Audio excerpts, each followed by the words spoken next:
গোস্বামী সৰ্বদলীয় বৈঠকত সিদ্ধান্ত হয় যে আজিৰ পিছত আৰু কোনো কেতিয়াও ডি ভোটাৰৰ নোটিছ ইছ্যু কৰা নহ'ব। ৰকিবুল হুছেইনক প্ৰশ্ন কৰিবচোন, যদি সাহস আছে বুকুত হাত থৈ এই কথাখিনি মিছা বুলি ক'বৰ কাৰণে সাহস কৰকচোন। তেখেতৰ উপস্থিতিত এই সকলোবোৰ কাম কৰা হৈছিলে, কিন্তু তেখেত নীৰৱ দৰ্শক হৈ আছিলে।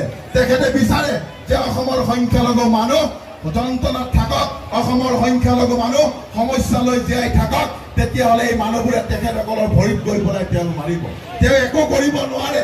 তেওঁ এটাই কাম কৰিছে অসমৰ সংখ্যালঘুৰ কাৰণে, সেইটো হ'ল এই তেখেত যেতিয়া হোম মিনিষ্টাৰ আছিলে তেতিয়া অসমত 8টাকে ডিটেনশ্যন কেম্প বনাই পেলাই মোৰ মাতৃ, মোৰ ভগ্নী, মোৰ পেহী, মোৰ মাহী, মোৰ দাদা, মোৰ চাচাক নি পেলাই ডিটেনশ্যন কেম্পত বন্দী কৰাব পাৰিছে।